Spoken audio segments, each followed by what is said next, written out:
Hello everyone. तो आप लोगों ने कमेंट किया था कि एम्प्लॉयबिलिटी स्किल के जो न्यू क्वेश्चंस हैं उनकी भी मैराथन वीडियो लेकर आइए। हम लोगों ने कल कोपा थ्योरी के मैराथन किया था, ठीक है, कोपा थ्योरी के क्वेश्चन किए थे और आज आप लोगों के लिए लाए हैं एम्प्लॉयबिलिटी स्किल फर्स्ट ईयर के जो फर्स्ट ईयर के क्वेश्चन हैं, जो न्यू क्वेश्चन है, न्यू पीडीएफ आई है उनके क्वेश्चन हैं। तो जिनको जिनको आंसर पता है वो कमेंट भी करते जाएं, ठीक है। मैं क्वेश्चन पढ़ती जाऊंगी, साथ साथ में आप भी क्वेश्चन पढ़ते जाना है, ठीक है। और आंसर पता है तो आपको कमेंट करके बताना है आंसर, ठीक है। साथ साथ इसका रिवीजन भी होगा, ये आप लोगों का रिवीजन हो रहा है, ठीक है। जिन लोगों ने पहले से इन क्वेश्चंस को पढ़ रखा है उनका ठीक है रिवीजन हो रहा है, जिन लोगों ने नहीं पढ़ा है तो उनको तो भाई पूरे क्वेश्चन पढ़ने होंगे। तो पहले क्वेश्चन स्टार्ट करते हैं। Recording one self speak in a smartphone can be useful for. इसमें पूछा है स्मार्टफोन में खुद की बात रिकॉर्ड करना उपयोगी हो सकता है। स्मार्टफोन में खुद की बात रिकॉर्ड करना उपयोगी हो सकता है। स्मार्टफोन खोलिए और उसमें अपनी खुद की बात रिकॉर्ड कीजिए, तो उससे क्या होगा, उससे आपको पता चलेगा कि आप किस तरीके से बोलते हैं, है ना। उसमें आपको अपनी कमजोरी का पता चलेगा कि मैं कहाँ पर वीक हूँ, मुझे किधर सुधार करना चाहिए, है ना। और ताकत के बारे में पता चलेगा कि मैं कितना स्ट्रॉन्ग बोल सकता हूँ, कितना अच्छा बोल रहा हूँ, कितनी अच्छी स्पीच दे रहा हूँ। तो भाई ऑप्शंस हैं looking at it whenever you are free, जब भी आप फ्री होते हैं तो उसे देखते हैं। Checking our strength and weakness as a communicator, एक संचारक के रूप में हमारी ताकत और कमजोरी की जांच क्या हो जाएगा, ऑप्शन बी हो जाएगा। स्मार्टफोन में खुद की बात रिकॉर्ड करना उपयोगी हो सकता है हमारी ताकत और कमजोरी की जांच में। सेकेंड क्वेश्चन है the top communication skill that can help it one's career are. शीर्ष संचार कौशल जो किसी के करियर में मदद कर सकते हैं वे हैं। शीर्ष संचार कौशल जो किसी के करियर में मदद कर सकते हैं वे हैं, कौन है, तो वो कौन सा है, लिसनिंग एंड कॉन्फिडेंस, सुनना और आत्मविश्वास, नॉन वर्बल कम्युनिकेशन, अमौखिक संचार, फ्रेंडलीनेस एंड ओपन माइंडलेस, मित्रता और खुला दिमाग, या फिर ऑल ऑफ द एबव। क्या हो जाएगा, ऑल ऑफ द एबव। आपको एक ट्रिक बताती हूँ। ट्रिक क्या है, ये मैंने खुद एक्सपीरियंस किया है। अभी तक मैंने जितने भी क्वेश्चन करवाए एम्प्लॉयबिलिटी स्किल फर्स्ट ईयर में, उसमें ये जो ऑप्शन है उपयुक्त सभी, ऑल ऑफ द एबव, ये ऑप्शन 90% सही होता है। 90% ये ऑप्शन सही होता है, ठीक है। अब ऐसा मत करना कि इस चक्कर में आप क्वेश्चन भी ना पढ़ो और ऑप्शंस भी ना देखो, सीधा नीचे की तरफ देखो, ऑल ऑफ द एबव, है ना, यहां पर, तो वो हो जाएगा ऑल ऑफ द एबव, ठीक है। थर्ड नंबर क्वेश्चन है how many phases are there in telephone call. Telephone call में कितने चरण होते हैं, टेलीफोन कॉल में कितने चरण होते हैं, तो टेलीफोन कॉल में कितने चरण होते हैं, 2, 4, 6 या 3, कितने होते हैं, तो टेलीफोन कॉल में 3 चरण होते हैं, 3 चरण होते हैं। भाई रिवीजन है तो अब इनको फास्ट करते हैं। फोर्थ नंबर क्वेश्चन है what are important aspect of your voice. आपकी आवाज के महत्वपूर्ण पहलू क्या हैं, आपकी आवाज के महत्वपूर्ण पहलू क्या हैं, तो भाई आपकी आवाज में तो आवाज तो महत्वपूर्ण पहलू हो गई। स्पीड, आपकी जो वॉइस है उसकी स्पीड, टोन, सुर, तो क्या हो जाएगा, ये सभी, all of the above. Fifth number question है you are on a call and are not able to hear well, how will you ask the person to be louder. जब आप कॉल पर हैं और ठीक से सुन नहीं पा रहे हैं तब आप उस व्यक्ति को जोर से बोलने के लिए कैसे कहेंगे। आप किसी से फोन पर बात कर रहे हैं लेकिन उधर से आवाज सही से नहीं आ पा रही है, सही से आपको सुनाई नहीं दे रहा है, तो आप उस व्यक्ति से किस तरीके से बोलेंगे कि भाई थोड़ा जोर से बोलो मुझे सुनाई नहीं दे रहा, तो वो आप किस तरीके से बोलेंगे। एक सही मेथड क्या होना चाहिए बोलने का, तो वो होना चाहिए कृपया क्या आप थोड़ा जोर से बोल सकते हैं, कृपया क्या आप थोड़ा जोर से बोल सकते हैं। अब ये बताओ क्या हम लोग रियलिटी में ऐसा करते हैं, उधर से आवाज नहीं आती क्या बोलते हैं कृपया क्या आप थोड़ा जोर से बोल सकते हैं, तो हम लोग क्या बोलते हैं, हम लोग ये बोलते हैं, नहीं बोलते, नहीं बोलते हैं, ऐसे बोलते हैं सुनाई नहीं दे रहा, थोड़ा जोर से बोलो सुनाई नहीं दे रहा, ऐसे बोलते हैं। लेकिन जो सही मेथड है वो क्या होना चाहिए, could you please speak a little louder, कृपया क्या आप थोड़ा जोर से बोल सकते हैं। 6 नंबर क्वेश्चन है, you are having a conversation with your college and then your phone rings, what would you say. आप अपने सहकर्मी के साथ बात कर रहे हैं और फिर आपका फोन बजता है, आप क्या कहेंगे। आप किसी से बात कर रहे हैं और फिर आपका किसी की कॉल आती है, फोन बजता है, रिंग बजती है, तो आप उस सहकर्मी से क्या कहेंगे, क्या कहेंगे। आप कहेंगे आप अपने सहकर्मी से प्रतीक्षा करने का अनुरोध और महत्वपूर्ण कॉल का उत्तर देंगे। अगर महत्वपूर्ण कॉल है तो उसका उत्तर देना तो बनता है ना। अब उत्तर देना बनता है तो सहकर्मी से तो कुछ तो कहना पड़ेगा कि भाई आप थोड़ी देर प्रतीक्षा करें, मैं उस कॉल का आंसर दे के आता हूँ। तो क्या होगा, आप अपने सहकर्मी से प्रतीक्षा करने का अनुरोध करेंगे और महत्वपूर्ण कॉल का उत्तर देंगे। देखिए ये क्वेश्चन सिंपल है, कुछ ज़्यादा कठिन नहीं है। जो पुराने क्वेश्चन थे वही क्वेश्चन ये हैं, बस इनको थोड़ा तोड़ मरोड़ के रखा गया। ये मैं कई बार आप लोगों को बता चुकी हूँ। जिन लोगों ने पुराने क्वेश्चन पढ़े हैं उनको इन क्वेश्चंस में, न्यू क्वेश्चंस में बिल्कुल भी दिक्कत नहीं आने वाली है, ठीक है। 7th नंबर क्वेश्चन है, when giving negative information over phone call how should you speak. Phone call पर नकारात्मक जानकारी देते समय आपको कैसे बोलना चाहिए। नकारात्मक जानकारी देते समय आपको कैसे बोलना चाहिए, कैसे बोलना चाहिए। विनम्र होना चाहिए। नकारात्मक जानकारी देते समय आपको विनम्र होना चाहिए। 8th नंबर क्वेश्चन है, चूज द ऑड वर्ड, विषम शब्द चुने। विषम शब्द चुने। आप सभी लोग ऑप्शंस देखिए, आंसर आप लोगों को पता चल गया होगा। हाँ बिल्कुल बिल्कुल यही है, क्या है, कागज, ऑप्शन सी। ऑड वर्ड क्या है, कागज है।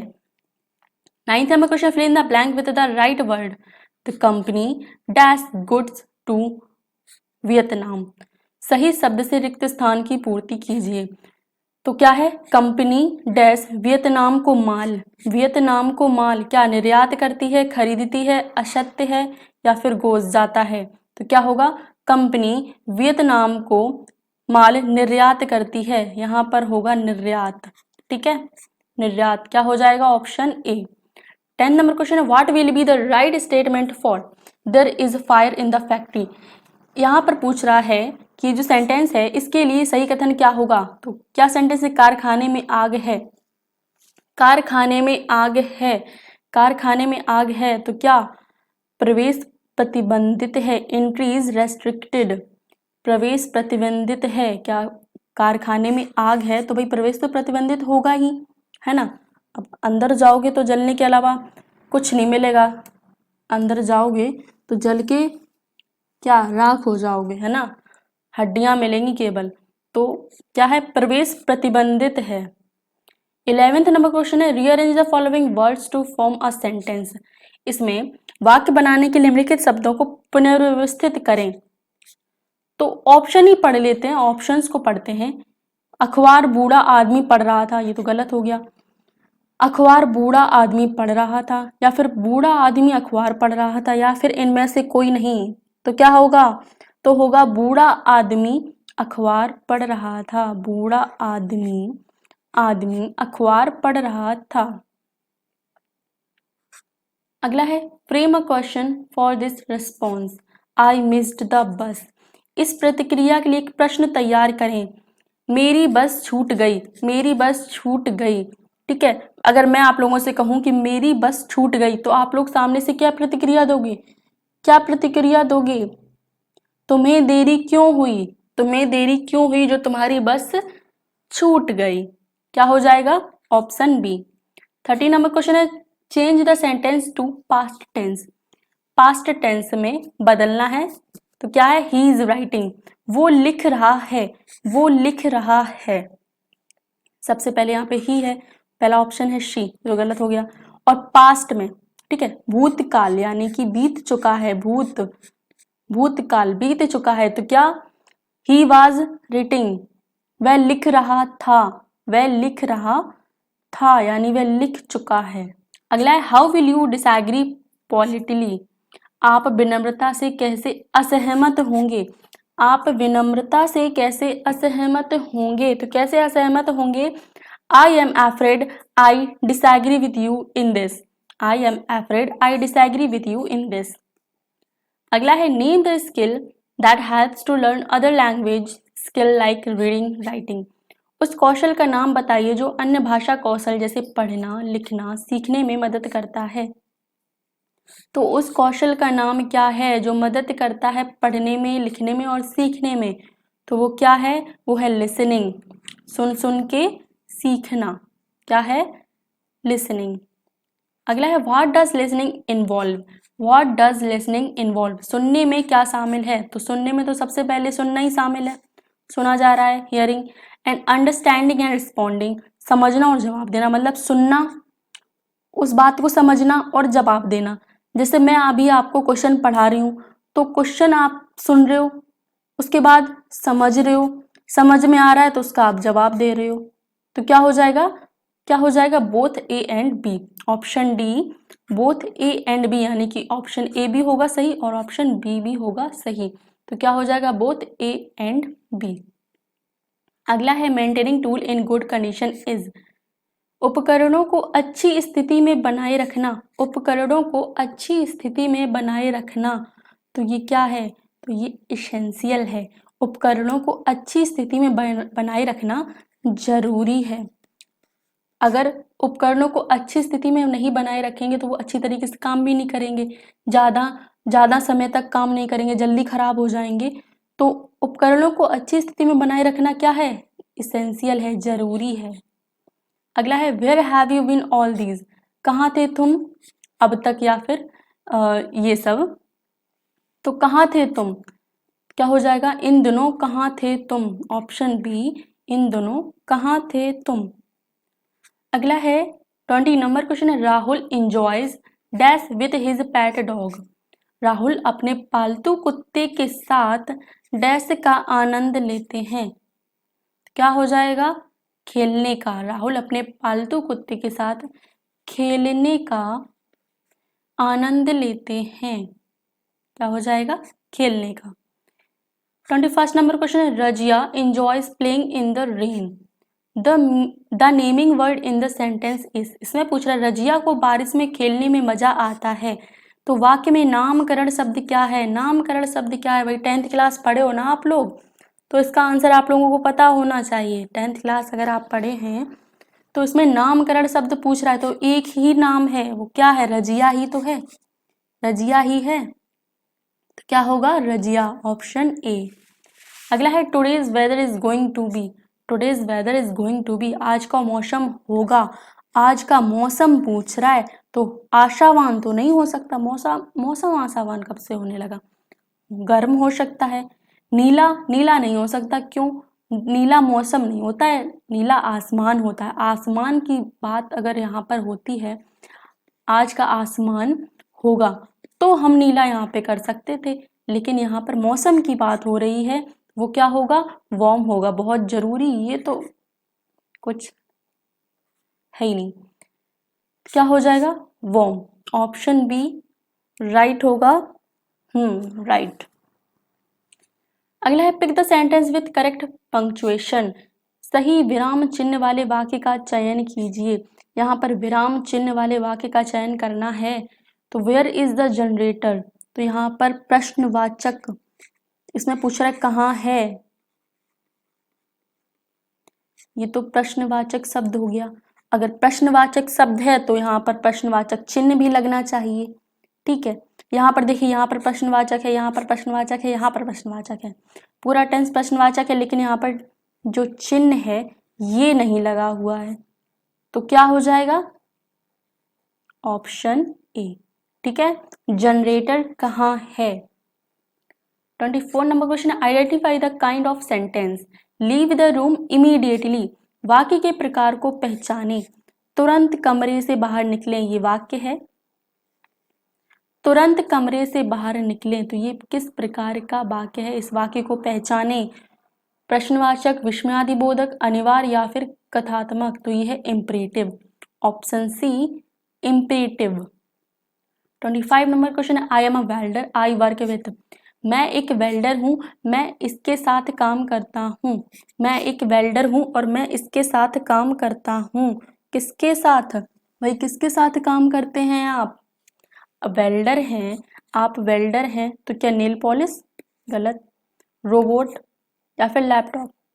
आप भाई वेल्डर हैं तो आप वेल्डिंग उपकरण के साथ काम करते हैं। ऑप्शन सी वेल्डिंग उपकरण। अगला है when you say I am sorry please come tomorrow you are. जब आप कहते हैं मुझे क्षमा करें कृपया कल आएं, तो आप विनम्र होते हुए, बीइंग पोलाइट, विनम्र होते हुए कहेंगे मुझे क्षमा करें कृपया कल आएं। तो आप विनम्र होते हुए बोल रहे हैं, है ना, विनम्र होते हुए बोल रहे हैं मुझे क्षमा करें कृपया। यहाँ पर जब प्लीज लग गया है तो आप विनम्र होकर बोल रहे हैं। अगला है the phrase may I explain what I mean is used to. वाक्यांश क्या मैं समझा सकता हूं कि मेरा क्या मतलब है? करने के लिए प्रयोग किया जाता है। करने के लिए प्रयोग किया जाता है। क्या? विस्तार में बताना, इलेबोरेट। ऑप्शन ए इलेबोरेट, विस्तार में बताना। अगला है hey come and join us to whom will you say this. अरे आओ और हमारे साथ जुड़ो, आप यह किससे कह सकते हैं या फिर किससे कहेंगे? तो ये जो है शब्द है अरे आओ हमारे साथ जुड़ो, हे कम एंड जॉइन अस, तो ये आप किससे कह सकते हैं? टीचर से तो बिल्कुल नहीं, मार पड़ेगी। दोस्त से कह सकते हैं, अभिभावक से भी डांट पड़ेगी, सुपरवाइजर से, भैया रिस्पेक्टेबल होते हैं, ये तीनों तो रिस्पेक्टेबल होते हैं तो उनसे इस तरीके से बात नहीं कर सकते, अरे आओ और हमारे साथ जुड़े। दोस्तों के साथ चाहे जैसे बोल लो तो दोस्त हो जाएगा। यह आप किससे कहेंगे? अपने दोस्त से। अगला है choose the correct response to the given question. Has Mallika called us for the party. तो इसमें पूछ रहा है दिए गए प्रश्न का सही उत्तर चुने। क्या मल्लिका ने हमें पार्टी के लिए बुलाया है? क्या मल्लिका ने हमें पार्टी के लिए बुलाया है? तो क्या हो जाएगा इसका राइट आंसर? क्या हो जाएगा? यस सी हैज, हाँ वह बुलाएगी। मतलब दो जो दोस्त हैं, जो दो लड़कियां हैं वो बातें कर रही हैं कि क्या मल्लिका ने हमें पार्टी के लिए बुलाया है। उसको पता नहीं है तो दूसरी क्या बोलेगी? हाँ वह बुलाएगी, भूल गई होगी, हाँ वह बुलाएगी। ऑप्शन सी होगा राइट। 30 नंबर क्वेश्चन है the statement please help me finish this can be used to. कथन है कृपया इसे समाप्त करने में मेरी सहायता करें का उपयोग किया जाता है। कृपया इसे समाप्त करने में मेरी सहायता करें, तो यहाँ पर प्लीज लग गया है तो आप क्या कर रहे हैं? रिक्वेस्ट कर रहे हैं, मेक अ रिक्वेस्ट। यहाँ पर प्लीज है, प्लीज इसे समाप्त करने में मेरी सहायता करें तो क्या हो जाएगा? मेक अ रिक्वेस्ट, अनुरोध कर रहे हैं आप कि इसे समाप्त करने में मेरी सहायता करें। अगला है मीनू, यहाँ पे मेन्यू लिखा है, मीनू होगा, मीनू, मीनू, ठीक है। Meenu, Meenu is thanking her friend Rita for helping her before exam. What should Meenu से। मीनू परीक्षा से पहले उसकी मदद करने के लिए अपनी दोस्त रीता को धन्यवाद दे रही है। मीनू मीनू क्या कहना चाहिए? मीनू को क्या कहना चाहिए? मतलब जो मीनू की दोस्त है रीता, ठीक है। तो जो रीता है, रीता ने मीनू की बहुत हेल्प करी है एग्जाम के लिए, एग्जाम की तैयारी करवाने में मदद करी है उसकी, ठीक है। एग्जाम हुआ, रिजल्ट बढ़िया आया, तो अब जो मीनू है वो रीता को थैंक यू बोलना चाहती है। रीता को थैंक यू बोलना चाहती है तो वो किस तरीके से उसको थैंक यू बोलेगी? क्या कहेगी? रीता मुझे माफ कर दो। अरे भाई थैंक यू बोलना है, माफी नहीं मांगनी है। या फिर Rita I will see you your letter, या फिर रीता मैं आपको बाद में देखूंगी, रीता मैं तुझे बाद में देख लूंगी। ये भी नहीं होगा। क्या होगा? Rita thank you for all your help. किस तरीके से बोलेंगे? भाई कोई आपकी मदद करता है, हेल्पफुल आपको वो मदद लगती है, ठीक है, तो आप उसको किस तरीके से धन्यवाद कहेंगे? ऐसे बोल दोगे सीधे रीता धन्यवाद, ऐसे अकड़ के रीता धन्यवाद। क्या बोलोगे? Rita thank you for all your help. Rita तुम्हारी सभी मदद के लिए धन्यवाद। क्या हो जाएगा Rita, thank you for all your help. 32 number question है what's communication, what is communication, संचार क्या है, संचार क्या है, तो संचार है encoding and decoding, option A encoding decoding. 33 number question है the teacher said write the topic of the experiment on the top right corner of the page, this is, शिक्षक ने कहा पृष्ठ के ऊपरी दाएं कोने पर प्रयोग का विषय लिखें, एक्सपेरिमेंट का विषय लिखें, तो ये है, ये क्या है, ये एक स्पष्ट रूप से संप्रेषित निर्देश है, अ क्लियरली कम्युनिकेटेड इंस्ट्रक्शन, एक स्पष्ट रूप से संप्रेषित निर्देश। अगला है Ankit made a mistake and Riya wants to point it out to him, Riya should say, Ankit ने गलती की और रिया उसे बताना चाहती है, तो रिया को कहना चाहिए, अंकित ने कोई गलती करी है जो कि उसे पता नहीं है और रिया उसे बताना चाहती कि तुमने ये गलती करी है, तो रिया उससे किस तरीके से कहेगी, मतलब जो स्टार्टिंग है वो कैसे करेगी, मुझे माफ़ कर दो भाई, गलती नहीं तो माफ़ी किस बात की, आप एक बुरे व्यक्ति हैं भाई, जब तक बताओगी नहीं कि मैं बुरा व्यक्ति हूँ तब तक कैसे पता चलेगा, तो ये भी होगा गलत। मुझे आपसे बात करनी है, क्या हो जाएगा, I need to talk to you about something, I need to talk to you about something, क्या हो जाएगा समथिंग। 35 है when a communicator use harsh word to point out errors it will, जब कोई संप्रेषक त्रुटियों को इंगित करने के लिए कठोर शब्दों का प्रयोग करता है तो वह है, जब कोई संप्रेषक त्रुटियों को इंगित करने के लिए कठोर शब्द का प्रयोग करता है तो वो है, वो क्या है, लीड टू मोर प्रॉब्लम्स, अधिक समस्याओं का कारण बनता है, अधिक समस्याओं का कारण बनता है। अगला है how to recognise effective communication, प्रभावी संचार की पहचान कैसे करें, भैया आप लोग साथ साथ पढ़ रहे हो ना, पढ़ रहे हो साथ साथ में, भाई सारे क्वेश्चन अटेंड करने हैं, आप लोगों की डिमांड से ही लेकर आए हैं, एम्प्लॉयबिलिटी स्किल न्यू क्वेश्चन जो है एम्प्लॉयबिलिटी स्किल के, ठीक है, आप बोले कि मैराथन लेकर आओ, भैया हमें मैराथन लाने में क्या है, थोड़ी मेहनत लगी इतने सारे क्वेश्चंस को टाइप करने में, बनाने में, स्लाइड्स को बनाने में, चलिए कोई बात नहीं, आप लोग बोलो क्या क्या करवाना है। तो क्वेश्चन है प्रभावी संचार की पहचान कैसे करें, तो क्या है, क्या हो जाएगा, भाव, आवाज का लहजा, शरीर की भाषा, तो क्या हो जाएगा ऑल ऑफ द एबव, उपर्युक्त सभी, भाव, आवाज का लहजा, शरीर की भाषा। 37 नंबर क्वेश्चन है an angry person's body language will be, गुस्सैल व्यक्ति की बॉडी लैंग्वेज कैसी होगी, गुस्सैल व्यक्ति की जो बॉडी लैंग्वेज है वो कैसी होगी, भाई गुस्सैल व्यक्ति है, ये ध्यान रखना, गुस्सैल व्यक्ति है तो उसकी बॉडी लैंग्वेज उसके ही जैसी होगी, शांत, ये तो मैच ही नहीं कर रहा, दोस्ताना तो भाई बिल्कुल भी नहीं, क्या हो जाएगा, जो गुस्सैल व्यक्ति है उसकी बॉडी लैंग्वेज कैसी होगी, आक्रामक होगी, कैसी होगी, आक्रामक।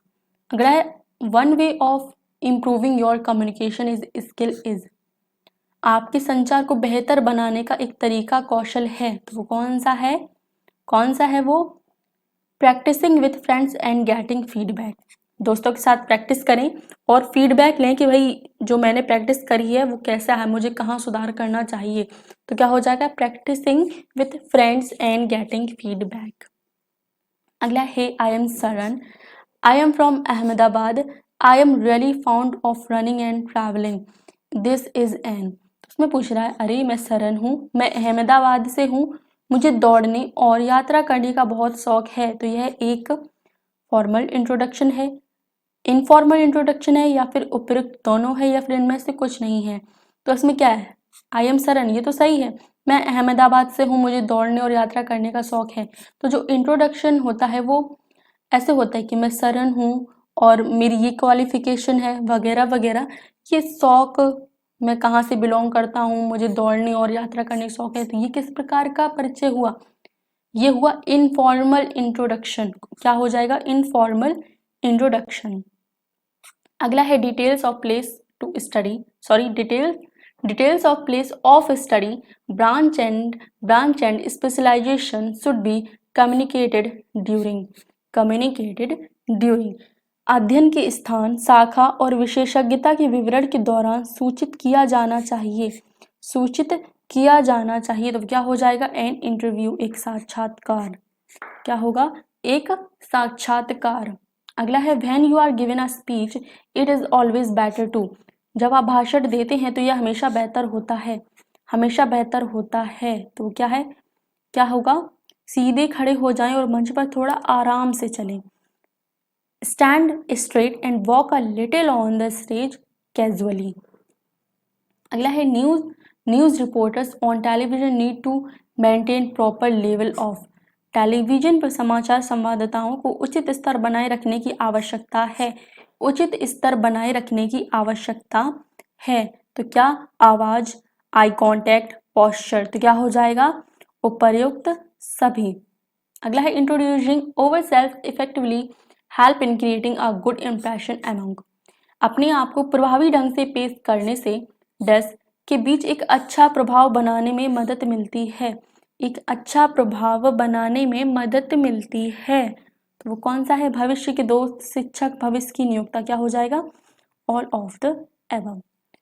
अगला है if someone is open-minded and willing to change their view based on the valid opinion of others they are।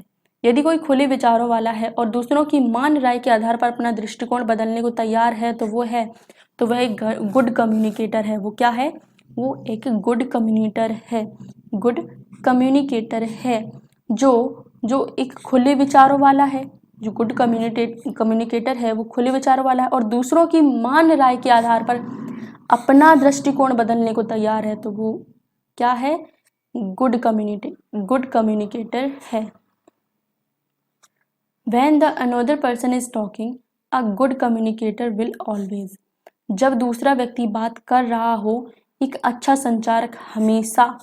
जब कोई दूसरा व्यक्ति बात कर रहा हो और आप सुन रहे हो तो एक अच्छा संचारक हमेशा क्या हो जाएगा, ध्यान से सुने, धैर्य रखें। बहुत सारे प्रश्न पूछें तो क्या होगा, ध्यान से सुने और धैर्य रखें। तो क्या हो जाएगा, both A and B, both A and B. अगला है it is important to always choose word to suit the person you are talking to because. जिस व्यक्ति से आप बात कर रहे हैं उसके लिए हमेशा शब्दों का चयन करना महत्वपूर्ण है, क्योंकि the other person need to understand your message. दूसरे व्यक्ति को आपके संदेश समझने की जरूरत है, दूसरे व्यक्ति को आपके संदेश समझने की जरूरत है। अगला है non verbal expression include which of the following except. गैर मौखिक अभिव्यक्तियों में निम्नलिखित में से कौन सा पहलू शामिल है, निम्नलिखित में से कौन सा पहलू शामिल है। अच्छी नज़र से संपर्क, गुड आई कॉन्टैक्ट, या फिर खड़े या बैठने की स्थिति, मुस्कुराना। तो क्या होगा, ऑल ऑफ द अबव, ये सभी। While we communicate, it is important to pay attention to। जब हम संवाद करते हैं तो इस पर ध्यान देना महत्वपूर्ण है। किस पर ध्यान देना महत्वपूर्ण है, जब हम संवाद करते हैं तो मौखिक और गैर मौखिक दोनों अभिव्यक्ति, both verbal and non verbal expression. 49 number question, when a participant is quiet during a group discussion. जब कोई प्रतिभागी समूह चर्चा के दौरान शांत रहता है, जब कोई प्रतिभागी समूह चर्चा के दौरान शांत रहता है तो क्या करना चाहिए, क्या, I will encourage them to participate. मैं उन्हें भाग लेने के लिए प्रोत्साहित करूंगा। भाई एक समूह चर्चा हो रही है, उसमें सभी लोग बात कर रहे हैं, ठीक है, सभी लोग बात कर रहे हैं, बस ये बात नहीं कर रहा है, चुपचाप बैठा है। तो आप क्या करोगे, आप उसके पास में बैठो तो आप उसको थोड़ा प्रोत्साहित करोगे, ठीक है, कि भाई तुम भी कुछ बोलो, तुम भी अपना ओपिनियन रखो। तो क्या होगा, I will encourage them to participate. क्या हो जाएगा, ऑप्शन ए। 50 नंबर क्वेश्चन है on way of showing interest when you have a conversation is. जब आप बातचीत करते हैं तो रुचि दिखाने के तरीके पर, जब आप बातचीत करते हैं तो रुचि दिखाने के तरीके पर क्या, summarising their ideas at the end. अंत में उनके विचारों को सारांशित करें, अंत में उनकी बात को सारांशित करें, उनके विचारों को सारांशित करें। चलिए भाई, हम लोगों की हो गई है हाफ सेंचुरी, बढ़ते हैं सेंचुरी की तरफ। तो 51 नंबर क्वेश्चन है, what does hold on during a telephone call में। टेलीफोन कॉल के दौरान होल्ड ऑन का क्या अर्थ है, होल्ड ऑन का क्या अर्थ है। तो क्या अर्थ है, to wait for short time, ये होगा आंसर। हाँ बिल्कुल बिल्कुल यही होगा आंसर, ऑप्शन बी होगा right. To wait for short time, कम समय की प्रतीक्षा करने के लिए, कम समय की प्रतीक्षा करने के लिए। अगला है when you are not able to repair equipment in time you should, जब आप समय पर उपकरणों की मरम्मत करने में सक्षम नहीं होते हैं तो आपको, आप जैसे आप एक मोबाइल की आपकी शॉप है एक मोबाइल की, ठीक है, या फिर आप किसी की शॉप पे काम करते हो, वहाँ पर किसी का फ़ोन रिपेयर होने के लिए डला है, ठीक है, मरम्मत होने के लिए डला है, और वो जो फ़ोन है वो मरम्मत नहीं हो पाया है, ठीक है। अब जो उसका मालिक है फ़ोन का वो तो लेने आएगा, ठीक है, वो तो लेने आएगा फ़ोन। अब स्मार्टफोन है तो बिना स्मार्टफोन के तो रहा नहीं जाता, तो सोचते हैं जितनी जल्दी हो सके उतनी जल्दी ले आए जाके। तो भाई आया अपना फ़ोन लेने, वो कहेगा भाई मेरा फ़ोन दो, तो आप सुधरा तो है नहीं फ़ोन, ठीक है, तो आप उसको किस तरीके से कहेंगे, किस तरीके से उससे बात करेंगे, क्या कहेंगे उससे, क्या कहेंगे, request the customer to give you one more week. तो भाई आप उससे कहोगे, ग्राहक से कहोगे, जो फ़ोन वाला है उससे कहोगे कि आपको एक और सप्ताह देने का अनुरोध करें कि भैया एक सप्ताह और दे दो, एक सप्ताह बाद आप अपना फ़ोन ले जाना, मैं बिल्कुल ठीक कर दूंगा। यही तो कहोगे, रिक्वेस्ट करोगे आप, क्या कहोगे, ग्राहक से आपको एक और सप्ताह देने का अनुरोध करें। अगला है what would you do if someone gives message during a telephone call, यदि कोई टेलीफोन कॉल के दौरान संदेश देता है तो आप क्या करेंगे, तो आप क्या करेंगे, जैसे आप किसी पर फ़ोन पर बात कर रहे हैं, जो सामने आपके फ़ोन पर बात कर रहा है वो आपको कोई एड्रेस लिखने को बोल रहा है ना, एड्रेस लंबा चौड़ा एड्रेस है, ठीक है, तो वो आपको एड्रेस बता रहा है, तो आप उसको लिखने के लिए क्या करोगे, क्या करोगे भाई, उससे क्या कहोगे, कलम और कागज लेने के लिए प्रतीक्षा का अनुरोध करें, क्या हो जाएगा, request to wait till you get a pen and paper to take down, क्या हो जाएगा, कलम और कागज लेने के लिए प्रतीक्षा का अनुरोध करें। तो आप क्या कहेंगे कि भाई रुक जाओ, आप जो एड्रेस बोल रहे हो मैं पेन ले लूँ और कागज ले लूँ, तो उसके लिए आप प्रतीक्षा करें। भाई कागज की तो नॉर्मली ज़रूरत नहीं होती है, पेन मिल जाए, बस पेन ढूंढने में दिक्कत होती है, पेन मिल जाए, कागज का क्या है, हाथ पे ही लिख लो एड्रेस, है ना, कागज इतना कंपलसरी नहीं होता है जितना पेन होता है। तो क्या होगा, कलम और कागज लेने के लिए प्रतीक्षा का अनुरोध करें। अगला है which one of this phrases not related to a telephone call, इनमें से कौन सा वाक्यांश टेलीफोन कॉल से संबंधित नहीं है, कौन सा वाक्यांश टेलीफोन कॉल से संबंधित नहीं है। भैया आप ऑप्शन पढ़ो, आपको तुरंत पता चल जाएगा कौन सा टेलीफोन कॉल से संबंधित नहीं है।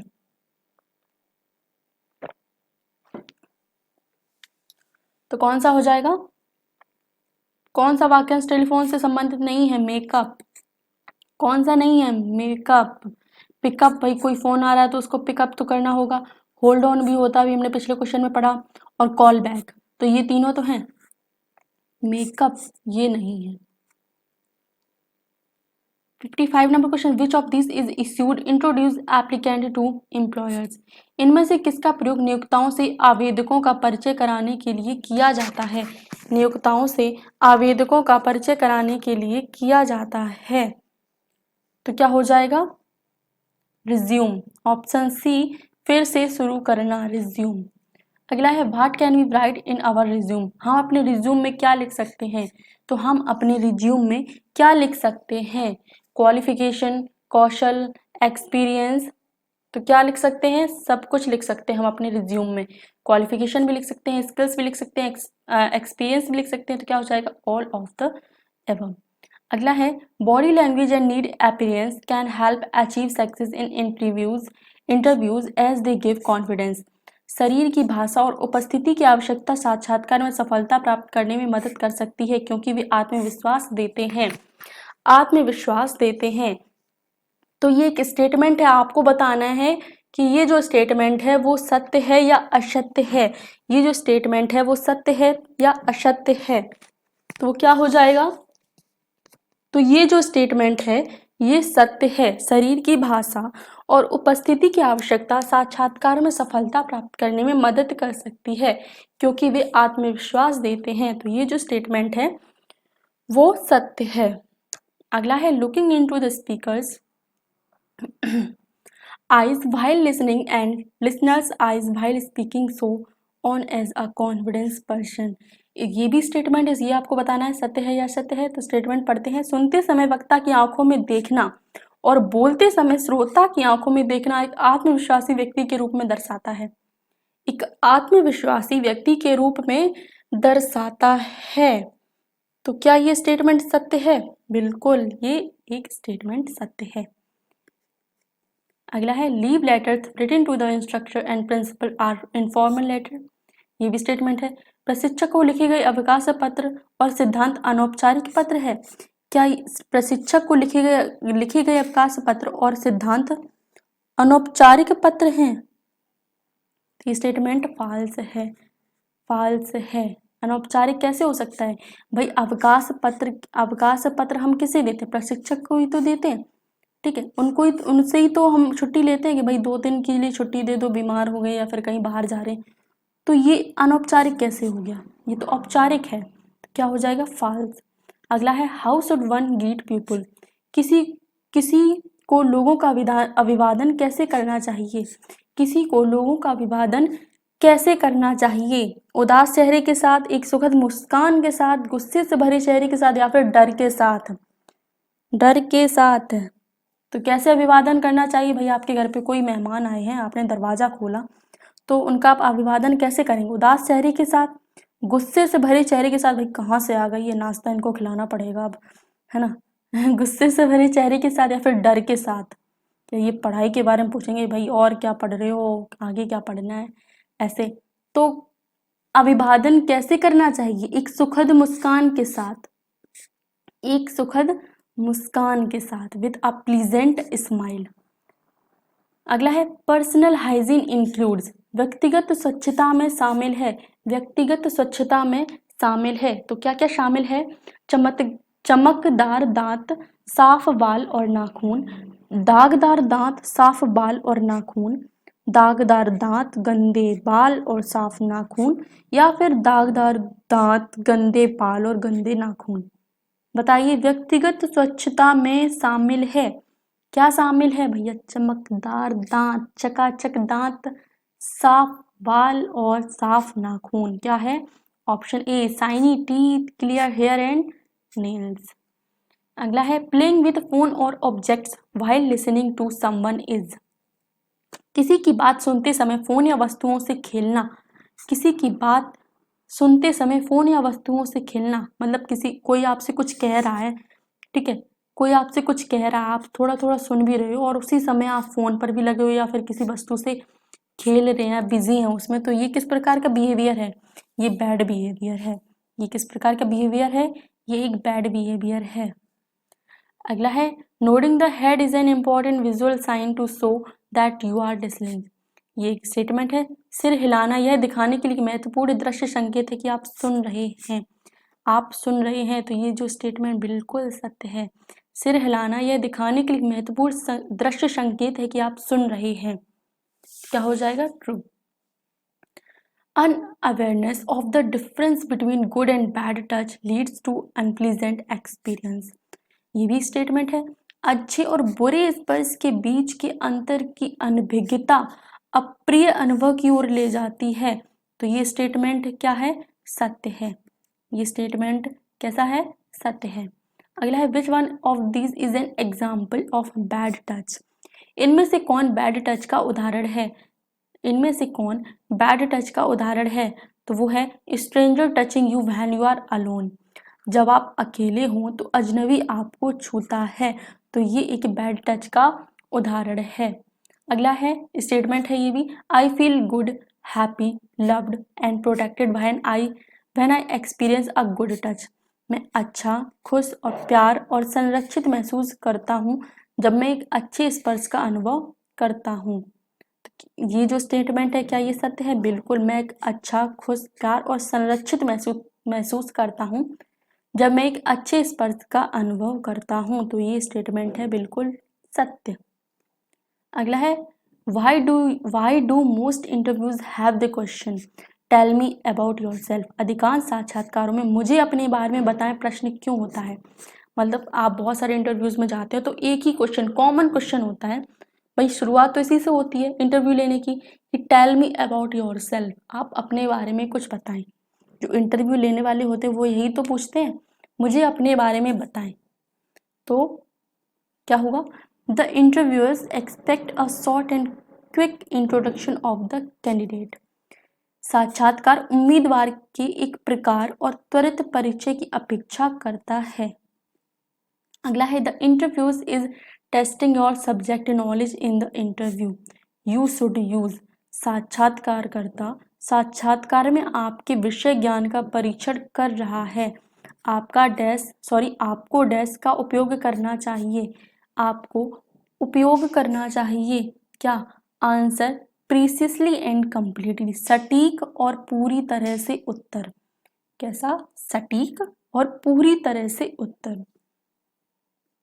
अगला है if you are not selected at the end of an interview it is good to. यदि आप किसी साक्षात्कार के अंत में चयनित नहीं होते हैं तो यह अच्छा है कि आप इस अवसर के लिए नियोक्ता को धन्यवाद देते हुए जाएं। Reply thanking the employers of this opportunity. भाई मुझे ये अवसर देने के लिए बहुत बहुत धन्यवाद दें और वहाँ से निकले। तो क्या है, when you speak to a person you need to. जब आप किसी व्यक्ति से बात करते हैं तो आपको किस तरीके से बात करनी चाहिए, व्यक्ति को मित्रतापूर्ण तरीके से देखें। Look at the person in a friendly manner. 71 number question है when you are participating in the group discussion. जब आप समूह चर्चा में भाग ले रहे हों तो क्या करना चाहिए, स्पष्ट और समझदारी से बोलें। समूह चर्चा में एक तो स्पीक क्लियरली एंड सेंसिबली, समूह चर्चा में आप स्पष्ट और समझदारी से बोलें। अगला है 72 number question, when a person disagree with our opinion we should. जब कोई व्यक्ति हमारी राय से असहमत हो तो हमें उसके विचार सुनना चाहिए। Listen to his her view, कि भाई वो हमारी राय से असहमत क्यों है, सहमत क्यों नहीं है, तो भाई हम भी उनका ओपिनियन सुने।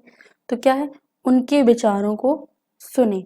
अगला है what can be done to avoid repeating the ideas that others have already told.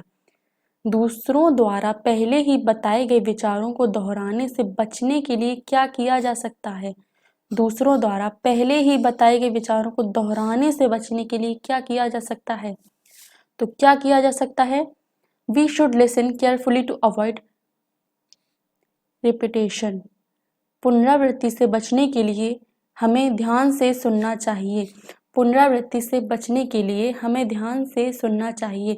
चलिए इन क्वेश्चंस को थोड़ा फास्ट करते हैं। आप लोग भी सोच रहे होंगे कि हम इतना फास्ट क्यों पढ़ रहे हैं, भाई इनका रिवीजन करवा रहे हैं, ठीक है। अगर टाइम होता, थोड़ा आप लोगों के एग्जाम है, बहुत पास एग्जाम है, थोड़ा और टाइम होता तो इनको बहुत ही डिटेल में पढ़ाते, ठीक है। तो रिवीजन ही करते हैं, ठीक है। तो 74 नंबर क्वेश्चन है how do you ask for clarification. आप स्पष्टीकरण कैसे मांगते हैं। कोई बात है आपको समझ में नहीं आ रही है तो आप इसका स्पष्टीकरण कैसे मांगेंगे, तो कैसे कहेंगे, क्या आप इसे स्पष्ट कर सकते हैं, कैन यू प्लीज क्लैरिफाई।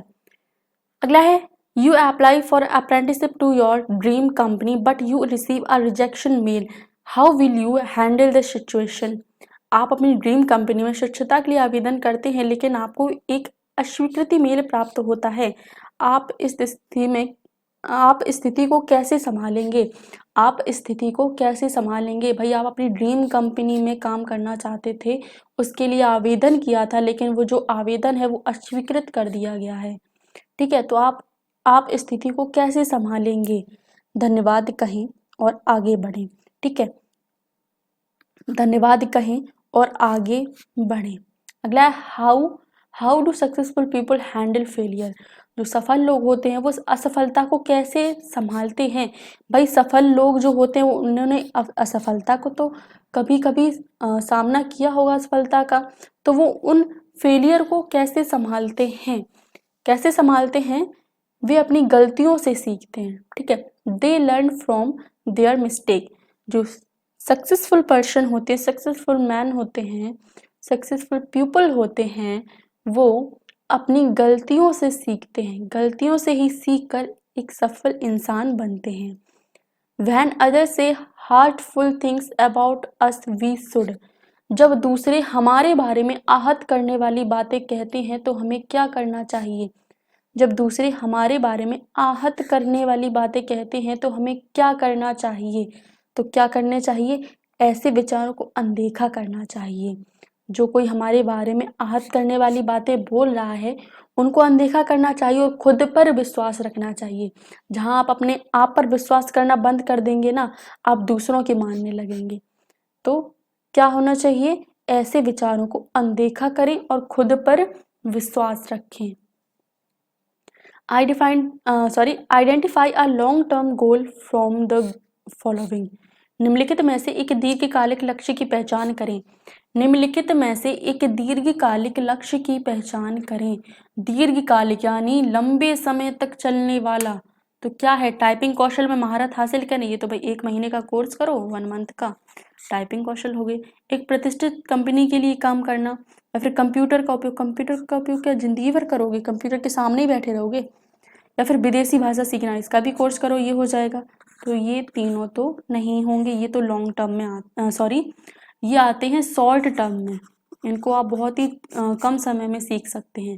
लेकिन एक प्रतिष्ठित कंपनी के लिए काम करना, भाई काम कर रहे हैं, एक नौकरी कर रहे हैं, तो वो तो आप करते रहेंगे ना, तो ये एक लॉन्ग टर्म है। ठीक है, अगला है once we enter a work place hello or our communication has to be, एक बार जब हम एक कार्यस्थल में प्रवेश करते हैं तो नमस्ते हमारा संचार होना चाहिए। नमस्ते हमारा संचार एक प्रोफेशनल होना चाहिए, क्या है, पेशेवर होना चाहिए। अगला, what is the basic need for people at work place to communicate, कार्यस्थल पर लोगों को संवाद करने की मूलभूत आवश्यकता क्या है। कार्यस्थल पर लोगों को संवाद करने की मूलभूत आवश्यकता क्या है, एक दूसरे के काम के बारे में समझने के लिए, कार्य के सुचारू संचालन के लिए, एक दूसरे की मदद करने और प्रोत्साहित करने के लिए। तो क्या हो जाएगा, उपर्युक्त सभी।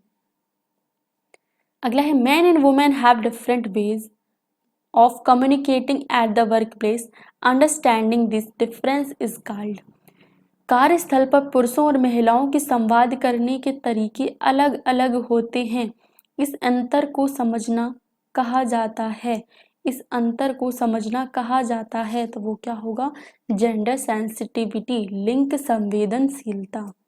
अगला है professional networking is extremely beneficial because, पेशेवर नेटवर्किंग बेहद फायदेमंद है क्योंकि, पेशेवर नेटवर्किंग बेहद फायदेमंद है क्योंकि they can help us find good opportunity, वे हमें अच्छे अवसर खोजने में मदद कर सकते हैं।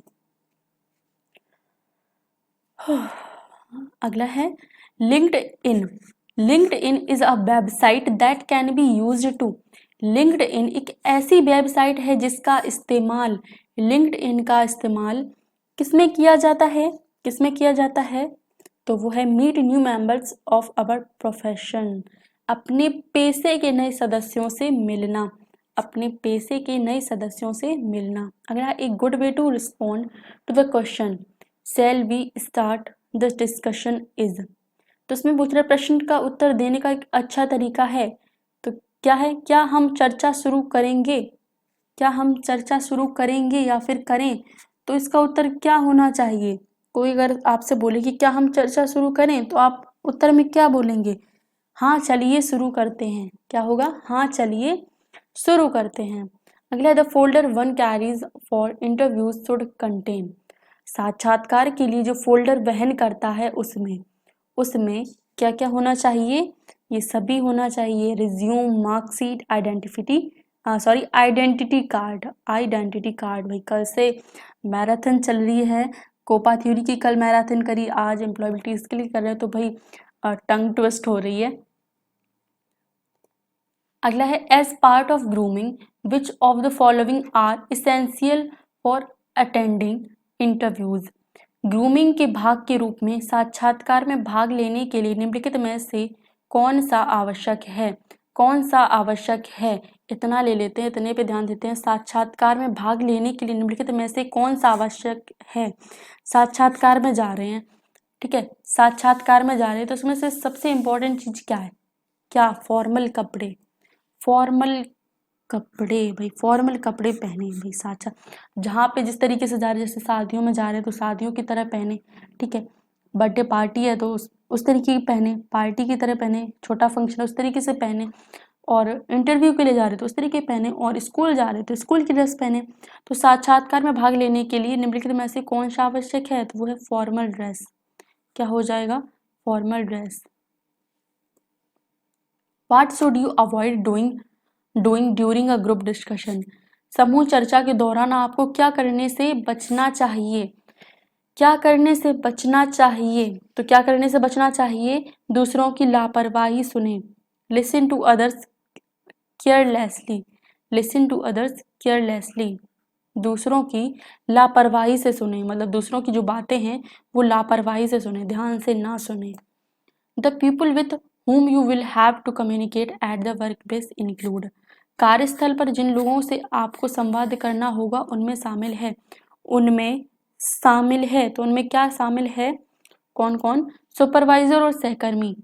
कार्यस्थल पर जिन लोगों से आपको संवाद करना होगा उनमें शामिल है भाई कार्यस्थल, जहाँ पर आप काम करते हैं, तो जहाँ पर आप काम करते हैं वहाँ पर सुपरवाइजर भी होंगे, ठीक है, सुपरवाइजर भी होंगे और सहकर्मी भी होंगे आपके साथ काम करने वाले। तो क्या हो जाएगा? Supervisor and coworkers.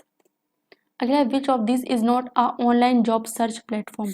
Online search platform, इनमें से कौन एक ऑनलाइन जॉब सर्च प्लेटफॉर्म नहीं है? ऑनलाइन सर्च प्लेटफॉर्म नहीं है, तो वो है स्नैपचैट। स्नैपचैट मोस्टली लोगों के फोन में ये ऐप होगा, स्नैपचैट। अगला है व्हाट इज द सॉरी हाँ बिल्कुल सही, what is the ideal way to communicate at the work place. कार्यस्थल पर संवाद करने का आदर्श तरीका क्या है? कार्यस्थल पर संवाद करने का आदर्श तरीका क्या है? तो क्या है? All of the above, all of the above, ठीक है। आप कहोगे कि भाई मैम ने बोला था 90% ये आंसर सही होता है, लेकिन अभी तक जितने भी ये इस तरीके का ऑप्शन आया है यही आंसर सही हुआ है। तो भाई कुछ क्वेश्चन इसमें ऐसे भी हैं जो ऑप्शन दे दिया जाता है उपरोक्त सभी, और ऑप्शन हो जाता है ए या बी या फिर सी, इस तरीके का, ठीक है। तो ऐसा नहीं है कि आप लोग पढ़ो ही ना क्वेश्चन पढ़ो ना ऑप्शन पढ़ो, सीधे लगा दो ऑल ऑफ द अबव, ठीक है। तो ये ध्यान रखना 90% ही सही होता है यह ऑप्शन, ठीक है। तो इसमें क्या हो जाएगा? कार्यस्थल पर संवाद करने का आदर्श तरीका क्या है? सम्मान दिखाना और सक्रिय सुनना, सकारात्मक शारीरिक भाषा प्रदर्शित करना, प्रश्न पूछने के लिए तैयार रहें और प्रतिक्रिया देने की इच्छा रखें। Identify the short term goal for the following. अभी हमने कुछ देर पहले लॉन्ग टर्म पढ़ा था, लॉन्ग टर्म इनमें से कौन सा? अब इसमें पूछ रहा है शॉर्ट टर्म, अल्पकालिक लक्ष्य की पहचान करें। अल्पकालिक है, थोड़े समय के लिए, तो ऑप्शन है अच्छा स्वास्थ्य बनाए रखना, तो ये थोड़े समय के लिए थोड़ा ना, ये तो हम कोशिश करते हैं कि भाई हम लोग जिंदगी भर एक स्वस्थ जीवन जिए, अच्छा स्वास्थ्य रहे, हम लोग को बीमारी ना पड़े, कभी दवाइयों की जरूरत ही नहीं पड़े, सुखी जीवन व्यतीत करना, ये तो सब लोग चाहते हैं, अच्छा स्वास्थ्य सुखी जीवन, है ना, और बीइंग हेल्पफुल और मददगार बनना, है ना, मदद करना दूसरों की, ये तो भाई लॉन्ग टर्म में आ गए। ये सारी चीजें लॉन्ग टर्म में हमेशा ज्यादा से ज्यादा समय तक के लिए बनी रहे, अच्छा स्वास्थ्य सुखी जीवन और मददगार। तो जो कार चलाना है वो तो भाई कोर्स करो या फिर मतलब प्रैक्टिस करो, कोर्स तो नहीं हर चीज में कोर्स, कार चलाना सीखना, ठीक है। तो आप इसकी प्रैक्टिस करो, कार सीख जाओगे, अब जिंदगी भर थोड़ा ना सीखते रहोगे, तो ये लॉन्ग टर्म में थोड़ा ना आ जाएगा, जिंदगी भर थोड़ा ना सीखते रहोगे, 1 महीने में सीख जाओगे, 2 महीने में सीख जाओगे, ठीक है। तो क्या हो जाएगा? Learning to drive a car, बिल्कुल सही है। Keeping our resume and contact card ready during networking event can help us find. Networking event के दौरान अपना रिज्यूम और संपर्क कार्ड तैयार रखने में हमें खोजने में मदद मिल सकती है। किसमें? नौकरी के अवसर में हमें मदद मिल सकती है। Which of these is a type of interview? इनमें से कौन सा साक्षात्कार का एक प्रकार है? इनमें से कौन एक साक्षात्कार प्रकार है? इंटरव्यू किस तरीके से लिए जाते हैं भाई? फेस टू फेस भी लिए जाते हैं और टेलीफोनिक, है ना, टेलीफोनिक भी, फोन से भाई क्वेश्चन पूछा आंसर दे दिया। ऑनलाइन ऐसा लगता है बस आमने सामने बैठे हैं, तो क्या हो जाएगा? उपर्युक्त सभी। Man and women need to be treated equally in the work place. It is good to avoid. कार्यस्थल में पुरुष और महिला के साथ समान व्यवहार करने की आवश्यकता है, तो किस चीज से बचना अच्छा है? ये एक स्टेटमेंट तरीके से दिया गया है कि कार्यस्थल में पुरुष और महिला के साथ समान व्यवहार करने की आवश्यकता है। भाई जो काम पुरुष कर रहे हैं वही काम महिलाएं कर रही हैं, तो भाई समान व्यवहार का अधिकार उनका भी है, महिलाओं का भी है, तो किस चीज से बचना ही अच्छा है? महिला कर्मचारी के बारे में टिप्पणी या फिर गलत टिप्पणी। हैरेसिंग वुमेन एम्प्लॉयज, महिला कर्मचारियों को प्रताड़ित करना, ये भी गलत होगा। महिला कर्मचारियों के साथ बुरा व्यवहार करना, ठीक है, मतलब ये सब नहीं करने चाहिए, तो क्या हो जाएगा? Option D. तो मतलब किस चीज से बचना ही अच्छा है? तो इन सब चीजों से बचना ही अच्छा है, ये तीनों से, ठीक है, ये तीनों से बचना ही अच्छा है। When you send your resume through email, you are sending it in the form of जब आप अपना बायोडाटा ईमेल के माध्यम से भेजते हैं तो आप इसे इस रूप में भेज रहे होते हैं। तो आप इसे किस रूप में भेज रहे होते हैं? तो वो होगा अटैचमेंट, अनुरिक्ति। क्या होगा? अटैचमेंट।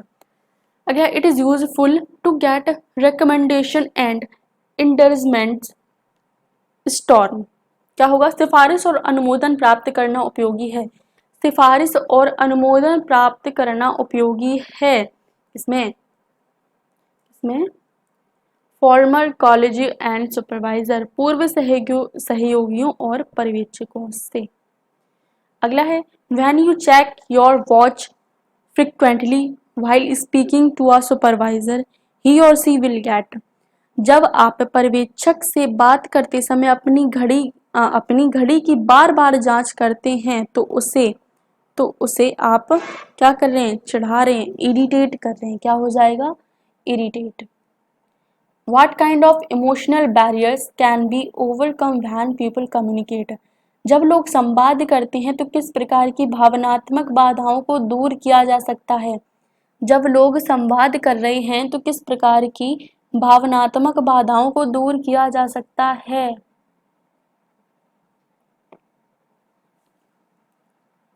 ऑप्शंस हैं संदेह, डर, जिज्ञासा। तो क्या हो जाएगा? बोथ ए एंड बी, संदेह और डर। अगला है सोशल मीडिया। अरे हाँ, we should be careful about what we share on social media because. Social media पर हम जो भी शेयर करते हैं उससे सावधान रहना चाहिए, क्योंकि सोशल मीडिया पर हम जो भी शेयर करते हैं उससे सावधान रहना चाहिए क्योंकि संभावित नियोक्ता पृष्ठभूमि की जांच कर सकते हैं। अगला है the amount collected by selling a product और सर्विस इज कॉल्ड सेल्स। किसी उत्पाद या सेवा को बेचकर एकत्र की गई राशि को बिक्री कहा जाता है। बिल्कुल, बिक्री कहा जाता है। आपकी कोई शॉप है, गारमेंट की शॉप है, ठीक है, दिन भर बिक्री हुई, है ना, दिन भर खरीदारी हुई, आप लोगों ने खरीदारी करी, ठीक है, तो आपने उनको सामान दिया, ठीक है, जो भी उन्होंने खरीदा, बदले में उनको क्या, उन्होंने आपको पैसे ही तो दिए, रुपए दिए, ठीक है। तो वही इसमें बोला है कि किसी उत्पाद या सेवा को बेचकर, आपने सामान बेचा, उत्पाद बेचा, एकत्र की गई आपको राशि मिली, एकत्र की गई राशि को बिक्री कहा जाता है। तो वो क्या, आप फिर शाम को गिनते हो बैठ के, ठीक है, दुकानदार सारे शाम को गिनते कि आज कितनी बिक्री हुई, है ना, इसी तरीके से बोलते कि बिक्री कितनी बिक्री हुई। तो यही एक स्टेटमेंट है, किसी उत्पाद या सेवा को बेचकर एकत्र की गई राशि को बिक्री कहा जाता है। तो ये स्टेटमेंट कैसा है? बिल्कुल सही है जी, बिल्कुल ए राइट आंसर होगा। ए राइट आंसर होगा ट्रू। भाई सेंचुरी भी हो गई हम लोगों की, अभी हाफ सेंचुरी, अब सेंचुरी। चलिए बढ़ते हैं, बढ़ते जाइए, क्वेश्चन मत गिनिए कि कितने क्वेश्चन और कितना टाइम लगेगा। आपने भाई बोला एम्प्लॉयबिलिटी स्किल का मैराथन लेकर आइए, हम लेकर आ गए। भाई पढ़ाना मेरा काम है, पढ़ना आप लोगों का काम है, ठीक है। पढ़ाना तो मेरा काम है, वो मैं अपना काम कर रही हूँ पूरा। अगला है the method of tracking our money that will help manage our finances is called. हमारे पैसे को ट्रैक करने के तरीके जो हमारे वित्त को प्रबंधित करने में मदद करेंगे क्या कहलाएंगे? क्या कहलाएंगे? वित्त को प्रबंधित करने में मदद करेंगे क्या कहलाएंगे? मैनेजमेंट। प्रबंधित की बात हो रही है तो क्या होगा? प्रबंधन ही तो होगा। प्रबंधित की बात हो रही है, पैसे, पैसे का मैनेजमेंट, मैनेजमेंट होगा राइट आंसर। अगला है managing money help us determine our profits and losses. पैसे का प्रबंधन हमें अपने लाभ और हानि को निर्धारित करने में मदद करता है। पैसे का प्रबंधन, पैसे का प्रबंधन हमें अपने लाभ और हानि हानि को निर्धारित करने में मदद करता है। तो ये जो स्टेटमेंट है कैसा है? बिल्कुल ए होगा राइट, ए हो जाएगा राइट, ट्रू, सत्य है। अगला है can be accounted for as business expenses. Dash को व्यवसाय के व्यय के रूप में हिसाब में लिया जा सकता है। किसको? किराया, उपकरण, श्रम शुल्क। क्या हो जाएगा? ऑल ऑफ द अबव, उपरोक्त सभी। अगला है money management can help us understand and keep track of. Money management यानी धन प्रबंधन हमें डैश को समझने और ट्रैक रखने में मदद करता है। तो किसमें? पैसा उपलब्ध खर्च किया गया या फिर आय उत्पन्न। क्या हो जाएगा? All of the above. अगला which of the following is the part of money management. निम्न में से कौन सा धन प्रबंधन का हिस्सा नहीं है? धन प्रबंधन का हिस्सा नहीं है तो हानि भी होगी उसमें, नकद उपलब्धि भी होगा, लाभ भी होगा। तो हिस्सा कौन सा नहीं है? मैन्युफैक्चरिंग, निर्माण, ये हिस्सा नहीं है किसका? मनी मैनेजमेंट का, धन प्रबंधन का हिस्सा नहीं है। Sheetal has a clothing business, she spend a total of rupaye 3000 for 20 tops, she sell 20 tops for rupaye 4400। Sheetal has made a, मतलब इसमें पूछ रहा है शीतल का कपड़ों का एक खुदरा कारोबार है, वह 20 टॉप के लिए कुल 3000 रुपये खर्च करती है और 4500 रुपये में 20 टॉप बेचती है। तो शीतल ने क्या, उसको घाटा हुआ कि लाभ हुआ? इसको सिंपल तरीके समझते हैं कि उसने कहीं से 3000 की 20 टॉप खरीदी, ठीक है, कहीं से 20 टॉप खरीदी और उसने अपनी दुकान पर आकर उन्हीं 20 टॉप को उसने 4500 रुपये में बेचा। कितने में? 4500 रुपये में बेचा। भाई लेकर आई थी 3000 में और बेचा उसने 4500 में, तो उसको फायदा ही तो हुआ। कितने का? 1500 का। इतनी तो मैथ आती होगी आप लोगों को। उसे फायदा हुआ, प्रॉफिट हुआ है कितने का? भाई 1500 का प्रॉफिट हुआ है। 3000 में लेके आई थी और 4500 में उसने बेच दिया आके यहाँ पे, तो उसको लाभ हुआ, 1500 का लाभ हुआ। तो शीतल ने लाभ कमाया या फिर लाभ बनाया। What is the full form of COGS? COG का पूर्ण रूप क्या है? COGS का पूर्ण रूप क्या है? COGS का पूर्ण रूप क्या है? तो क्या है? Cost of goods sold, cost of goods sold. अगला the formula for COGS is, COGS का सूत्र है, तो COGS का सूत्र है total purchases inventory at the end of the month. कुल खरीद महीने के अंत में सूची, मतलब जो पूरी कुल खरीद हुई है उसकी सूची बनाई जाती है महीने के अंत में। तो ये जो सूत्र है, ये सूत्र है COGS। COGS का सूत्र है कि भाई कुल खरीद का एक मंथली लिस्ट बनाओ, ठीक है। अगला है inventory value is, inventory value dash है, इन्वेंटरी वैल्यू है तो वो है monetary value of unsold products. बिना बिक्री उत्पादों का मौद्रिक मूल्य। क्या हो जाएगा? बिना बिक्री, यहाँ पर बिक्री है, बिना बिक्री उत्पादों का मौद्रिक मूल्य। 110 नंबर क्वेश्चन है that technique which one applies to promote goods और services and increase sales is called. वह तकनीक जो वस्तुओं या सेवाओं को बढ़ावा देने और बिक्री बढ़ाने के लिए लागू होती है तो वो क्या कहलाता है? वो कहलाता है विपणन तकनीक, यानी कि मार्केटिंग टेक्निक। मार्केटिंग टेक्निक कहलाती है क्या, जो वस्तुओं या सेवाओं को बढ़ावा देने और बिक्री बढ़ाने में लागू होती है। क्या हो जाएगा? हाँ, ऑप्शन ए हो जाएगा, मार्केटिंग टेक्निक। अगला है which of the following are method of marketing. निम्नलिखित में से कौन सी विपणन विधियां हैं? निम्नलिखित में से कौन सी विपणन विधियां हैं? मुंह की बात मतलब वर्ड ऑफ माउथ, स्कीम और discount, social media page promotion. तो क्या हो जाएगा? All of the above. Marketing का ये तरीका है। अगला, sponsoring local event like cricket matches और Diwali celebration is a marketing method. Cricket match या दिवाली उत्सव जैसे स्थानीय आयोजनों को प्रायोजित करना एक विपणन विधि है। आप लोगों ने क्रिकेट में देखा होगा, मोस्टली आईपीएल में तो स्पॉन्सर बाय बहुत एडवर्टाइज आता है इस तरीके का। तो ये क्या है, जो कंपनियां हैं वो स्पॉन्सर करती है, तो वो क्या अपनी मार्केटिंग ही तो करेंगे भाई। क्रिकेट बहुत सारे लोग देखते हैं, ठीक है, क्रिकेट तो बहुत सारे लोग देखते हैं।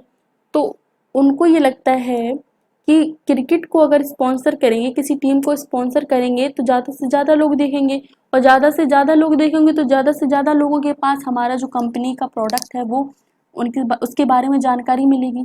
ठीक है, तो ये एक मार्केटिंग का तरीका, ये एक विपणन पद्धति है। तो क्या ये जो स्टेटमेंट है वो सत्य है? बिल्कुल सत्य है। अगला है Shilpa is going door to door selling handicraft, this is an example of marketing. Shilpa घर घर जाकर हस्तशिल्प बेच रही है, यह डैश मार्केटिंग का एक उदाहरण है। तो भाई घर घर जाकर वो बेचती है, डोर टू डोर यानी घर घर जाकर हस्तशिल्प बेच रही है, तो यह एक ऑफलाइन मार्केटिंग का एक उदाहरण है। ऑफलाइन मार्केटिंग का एक उदाहरण है। अगला है Reena sells her product in creative packing that customer like, this is a marketing method. Reena अपने उत्पाद को रचनात्मक पैकेजिंग में बेचती है जिसे ग्राहक पसंद करते हैं, तो यह मार्केटिंग का तरीका है। भाई कोई चीज दिखने में अच्छी नहीं लगेगी तो उसको लाइक खरीदने में, या फिर कोई खाने की चीज है तो जो देखने में अच्छी नहीं लग रही है, कोई डिश खाने में, तो खाने में क्या अच्छी लगेगी? जब देखने में ही अच्छी नहीं लग रही है तो खाने में क्या अच्छी अच्छी लगेगी? हाँ, देखने में अच्छी लग रही है तो भाई जरा सा भी आप इंतजार नहीं करोगे, कब खत्म हो जाएगी पता भी नहीं चलेगा। तो इसी तरीके से रीना ने दिमाग लगाया कि भाई अगर मैं अपने प्रोडक्ट की पैकेजिंग अच्छी करूंगी तो जो ग्राहक हैं वो कहेंगे कि भाई पैकेजिंग जब इतनी अच्छी है तो इसके अंदर का जो प्रोडक्ट है वो कितना अच्छा होगा। समझ में आ रहा है कुछ? ठीक है, तो जो रीना है उसने अपने उत्पाद को रचनात्मक तरीके से पैकेज किया है, उसकी जो पैकेजिंग है वो रचनात्मक तरीके से करी है और उसको बेचती है, और जिस उसे ग्राहक पसंद भी करते हैं, तो ये मार्केटिंग का तरीका है। बिल्कुल ये मार्केटिंग का तरीका है। क्या हो जाएगा? ट्रू। अगला है which of this is not online marketing. इनमें से कौन एक विपणन पद्धति नहीं है? एक विपणन पद्धति नहीं है, मार्केटिंग का तरीका नहीं है, तो वो है पेइंग रेंट। किराया कहाँ से आ गया बीच में? Paying rent. अगला है Anita started a TikTok account for her crafts business, she used dash marketing strategy. Anita ने अपने शिल्प व्यवसाय के लिए एक टिकटॉक खाता शुरू किया, उसने डैश मार्केटिंग रणनीति का इस्तेमाल किया। तो उसने कौन सी रणनीति का इस्तेमाल किया? मार्केटिंग रणनीति का इस्तेमाल किया भाई टिकटॉक। टिकटॉक तो उसने एक ऑनलाइन मार्केटिंग रणनीति का उपयोग किया। ऑनलाइन मार्केटिंग, उसने ऑनलाइन मार्केटिंग किया भाई, टिकटॉक पे उसने एडवर्टाइज किया कि भाई मेरा ये जो बिजनेस है इस पे आप विजिट करें, ठीक है, या फिर यहाँ पर आएँ और ख़रीदारी करें। तो ये उसने मार्केटिंग करी, ऑनलाइन मार्केटिंग करी है। अगला है which of this is not online marketing. इनमें से कौन ऑनलाइन मार्केटिंग नहीं है? फेसबुक पर पोस्ट करके भाई अपना बिजनेस के बारे में बताओ, बिजनेस वेबसाइट बनाओ, अपने बिजनेस की वेबसाइट बनाओ, सभी लोग उस पर रीच कर सकें, जा सके। इंस्टाग्राम स्टोरी डालिए भाई अपने बिजनेस के बारे में। 30% discount on your first store visit, आपकी पहली स्टोर विजिट पर 30% की छूट। इसमें भाई ऑनलाइन मार्केटिंग बोल रहा था भाई, ऑनलाइन मार्केटिंग। ऑनलाइन मार्केटिंग में यहाँ पर ऑप्शन है स्टोर विजिट, तो क्या हो जाएगा? ऑनलाइन मार्केटिंग क्या नहीं है? 30% discount on your first store visit. अगला है while carrying out business doing the morally right thing is considered as. व्यापार करते समय नैतिक रूप से सही काम करना डैश माना जाता है। व्यापार करते समय नैतिक रूप से सही काम करना माना जाता है। क्या माना जाता है?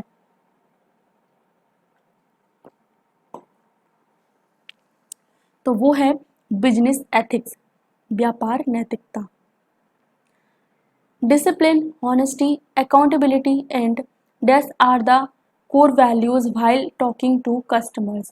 ग्राहकों से बात करते समय अनुशासन, ईमानदारी, जवाबदेही और डैश मुख्य मूल्य हैं। डैश मुख्य मूल्य हैं तो क्या? सम्मान, दयालुता, शक्ति या फिर धन? तो क्या होगा? रेस्पेक्ट। ग्राहकों से बात करते समय अनुशासन, ईमानदारी, जवाबदेही और रिस्पेक्ट मुख्य मूल्य हैं। Being responsible for your actions towards customers is known as। ग्राहकों के प्रति आपके कार्यों के लिए जिम्मेदार होने को डैश के रूप में जाना जाता है। डैश के रूप में जाना जाता है तो वो है जवाबदेही। जवाबदेही के रूप में जाना जाता है। अगला है business ethics are for customers only. व्यावसायिक नैतिकता केवल ग्राहकों के लिए है। व्यवसाय नैतिकता जो है क्या केवल ग्राहकों तक सीमित है? नहीं। क्या होगा? फॉल्स। अगला है an entrepreneur should ensure that the products and services should not harm the customer.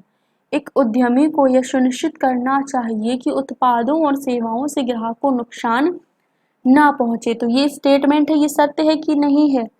भाई एक उद्यमी को यह सुनिश्चित करना चाहिए कि उत्पादों या सेवाओं से ग्राहक को नुकसान ना पहुंचे। तो ये जो स्टेटमेंट है बिल्कुल सही है। हाँ बिल्कुल सही है, राइट आंसर होगा ऑप्शन ए। अगला है being responsible for your actions towards customers is known as. ग्राहकों के प्रति आपके कार्यों के लिए जिम्मेदार होने को डैश के रूप में जाना जाता है। इसके डिसिप्लिन, अनुशासन के रूप में जाना जाता है।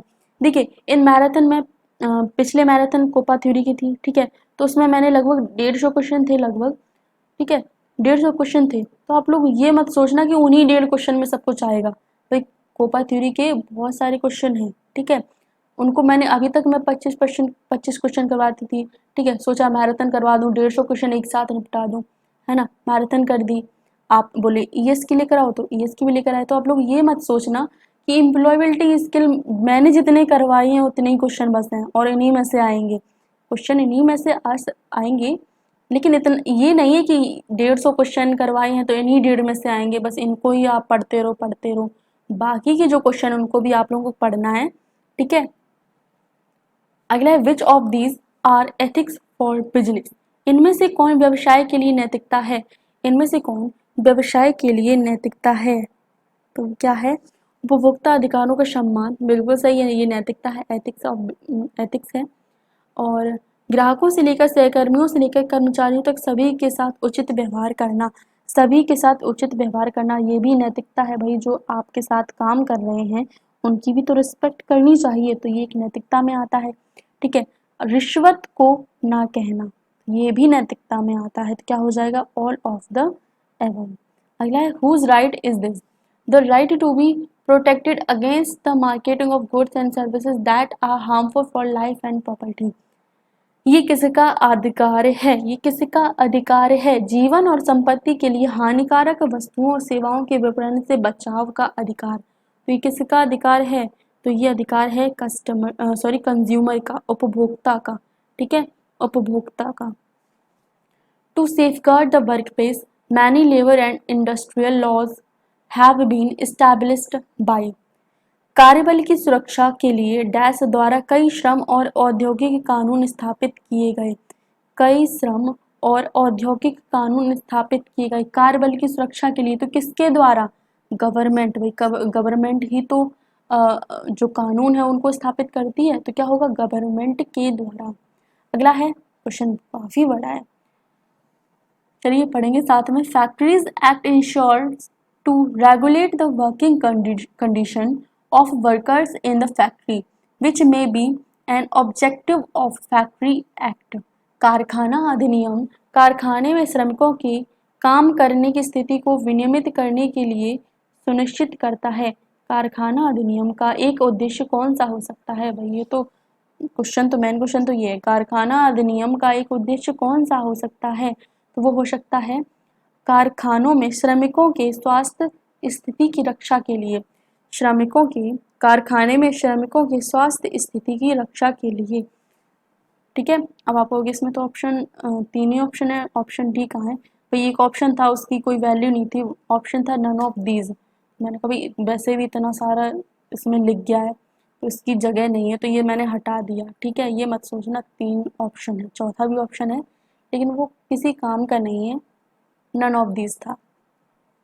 अगला है why are labour laws established by government. सरकार द्वारा श्रम कानून को स्थापित किए जाते हैं। सरकार द्वारा श्रम कानून को स्थापित किए जाते हैं किस लिए? कार्यबल को मजदूरों का शोषण, श्रमिकों की शीघ्र भर्ती करने के लिए, कार्यबल को शोषण से बचाने के लिए, या फिर यह सुनिश्चित करने के लिए कि कार्यकर्ता समय पर कार्यस्थल पर आए। तो जो श्रम कानून है वो किस लिए स्थापित किए गए हैं? कि कार्यबल को शोषण से बचाने के लिए। अगला है which of the following is not a part of employee rights.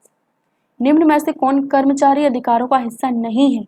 कर्मचारी अधिकारों का हिस्सा नहीं है तो भाई कर्मचारी के अधिकारों में तो भाई प्रमोशन भी आता है, अच्छा काम करने प्रमोशन होगा, उनकी सुरक्षा भी आती है, बोनस भी मिलता है त्योहारों पर बोनस। लेकिन अधिकारों में, कर्मचारी के अधिकारों में कौन सा हिस्सा नहीं है? अब भाई आप कहोगे मैडम तीनों ऑप्शन तो पढ़ लिए, ये सभी तो हैं उनके अधिकारों में, बचा क्या? मनोरंजन, ऑप्शन डी लास्ट ऑप्शन क्या होगा? इंटरटेनमेंट। अगला है the minimum age qualification of apprenticeship training is. स्वच्छता प्रशिक्षण की न्यूनतम आयु योग्यता है। बहुत सारे लोग ऑप्शन ए करेंगे, बहुत सारे लोग। स्वच्छता प्रशिक्षण की न्यूनतम आयु योग्यता क्या है? तो वो है 14 साल। 14 साल। अगला है the stipends of apprenticeship are based on. शिक्षुता का वजीफा डैश पर आधारित है। शिक्षुता का वजीफा किस पर आधारित है? वो आपकी एजुकेशन क्वालिफिकेशन पर आधारित है, एजुकेशन क्वालिफिकेशन पर। अगला है who all are covered under employees state insurance act. कर्मचारी राज्य बीमा अधिनियम के अंतर्गत कौन आते हैं? कर्मचारी राज्य बीमा अधिनियम के अंतर्गत कौन आते हैं? तो कौन? सभी लोग आते हैं भैया, आकस्मिक कर्मचारी, अस्थायी कर्मचारी, संविदा कर्मचारी, सभी लोग आते हैं। अगला है stipends are provided dash based on educational qualification and the nature of the industrial. शैक्षणिक योग्यता और औद्योगिक की प्रकृति के आधार पर डैश वजीफा प्रदान किया जाता है। डैश वजीफा प्रदान किया जाता है वो है मंथली, मासिक हो जाएगा इसका राइट आंसर ऑप्शन सी। मुझे लग रहा है कल मैराथन ली, आज ले रही हूँ, मुझे नहीं लग रहा कल मैं बोल पाऊंगी। गला दर्द कर रहा है और मुंह भी बहुत दर्द कर रहा है, लगातार बोलते आ रहे हैं। अगला है dash is defined as remuneration by way of salary, allowance or payment for the work done. तो उसमें पूछ रहा है डैश को किए गए कार्य के लिए वेतन, भत्ता या भुगतान के रूप में पारिश्रमिक के रूप में परिभाषित किया गया है। पारिश्रमिक के रूप में परिभाषित किया गया है वेतन क्या हो जाएगा? हाँ, वेज। अगला है the employers contribution towards EPF is insured through the.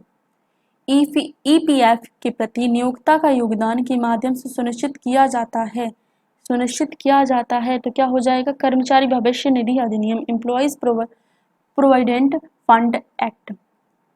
अगला है one problem regarding wages in the Indian social system is the dash in India. भारतीय सामाजिक व्यवस्था में मजदूरी के संबंध में एक समस्या भारत में है। मजदूरी के संबंध में एक समस्या भारत में है तो वो क्या है? जेंडर पे गैप।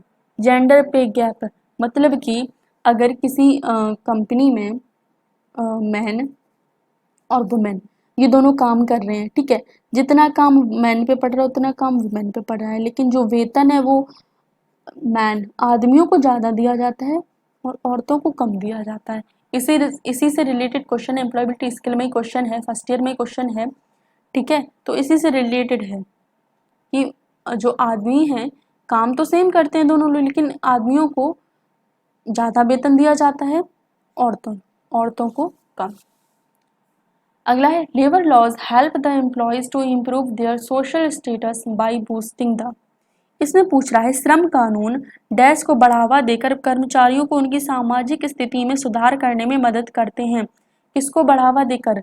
भाई हौसले को बढ़ावा देकर।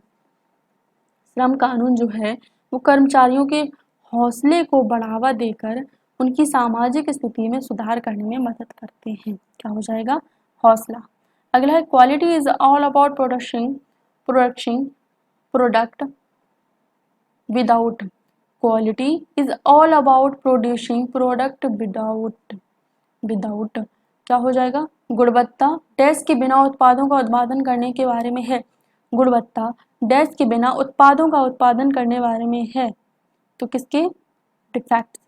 डिफेक्ट गुणवत्ता डिफेक्ट दोष के बिना किसी दोष के उत्पादों का उत्पादन करने के बारे में है। जो गुणवत्ता है भाई, गुणवत्ता तभी तो नाम रखा गया कि उसमें कोई दोष ना हो, उसमें कोई कमी ना हो, ठीक है। तो गुणवत्ता बिना किसी दोष के उत्पादों का उत्पादन के बारे में है। अगला है quality circle are usually dash and lead by supervisor senior. Quality circle आमतौर पर डैश होते हैं और एक पर्यवेक्षक या वरिष्ठों के नेतृत्व में होते हैं। तो वो क्या? छोटे। जो क्वालिटी सर्कल आमतौर पर छोटे होते हैं और एक पर्यवेक्षक और वरिष्ठों के नेतृत्व में होते हैं।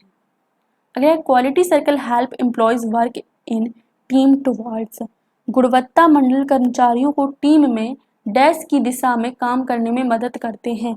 किसकी दिशा में काम करने में मदद करते हैं? गुणवत्ता मंडल कर्मचारियों को टीम में कर रहे हैं काम, ठीक है। तो किस दिशा में काम करने में मदद करते हैं? अ कॉमन गोल, एक समान लक्ष्य। अगला है quality management system help an organisation to satisfy the need of it. गुणवत्ता प्रबंधन प्रणाली एक संगठन को उसकी डैश की जरूरतों को पूरा करने में मदद करती है। डैश की जरूरतों को पूरा करने में मदद करती है। किसकी जरूरतों को पूरा करने में मदद करती है? भाई कस्टमर, ग्राहकों की जरूरतों को पूरा करने में मदद करती है। अगला है the common goal of quality management system is understanding customers. गुणवत्ता प्रबंधन प्रणाली का सामान्य लक्ष्य ग्राहकों के डैश को समझना है। किसको समझना है? ग्राहकों की जरूरतों को समझना है। गुणवत्ता प्रबंधन प्रणाली का सामान्य उद्देश्य या फिर सामान्य लक्ष्य ग्राहकों की जरूरतों को समझना है।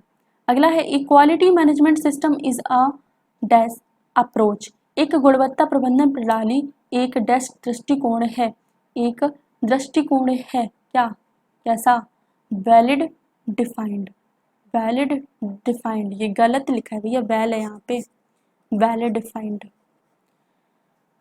डिफाइंड अच्छी तरह से परिभाषित, वैलिड डिफाइंड। अगला है the basic principle of kaizen is. ये क्वेश्चन पिछले जो क्वेश्चन थे पुरानी जो पीडीएफ है उससे रिलेटेड है, उसी से रिलेटेड है। मैं अभी आपको बताई थी मैं कि ये क्वेश्चन उसी तरीके के हैं जो आपके पिछले क्वेश्चन थे, एम्प्लॉयबिलिटी स्किल पुरानी पीडीएफ के जो क्वेश्चन थे उसी तरीके के क्वेश्चन है, बस थोड़े कुछ जो चैप्टर है उनको इंक्लूड किया गया है ना, और क्वेश्चंस को थोड़ा बहुत तोड़ मरोड़ के रखा गया है, बाकी क्वेश्चन वही हैं। ऐसा नहीं है कि टफ है बहुत, आप लोगों को आएंगे ही नहीं, है ना। इंटर करिए अच्छे से तो इन क्वेश्चंस को आएंगे। और मुझे लगता है ये क्वेश्चन आप पढ़िए, ध्यान से पढ़िए, ऑप्शंस को देखिए, आंसर आप अपने आप बता देंगे कि भाई ये आंसर होगा इसका। तो काइजन का मूल सिद्धांत है, काइजन का मूल सिद्धांत क्या है? चेंज इज फॉर गुड, बदलाव अच्छे के लिए। काइजन का मूल सिद्धांत है बदलाव अच्छे के लिए। अगला what is the correct step and order of 5S। 5S का सही चरण और क्रम क्या है? 5S का सही चरण और क्रम क्या है वो? Sort, set and order, shine, standardise and sustain. क्या हो जाएगा 5S, sort, set and order, shine, standardise and sustain. चलिए आज की क्लास में इतना ही। भाई चैनल को सब्सक्राइब कर दीजिए और वीडियो को लाइक करते हुए जाइएगा।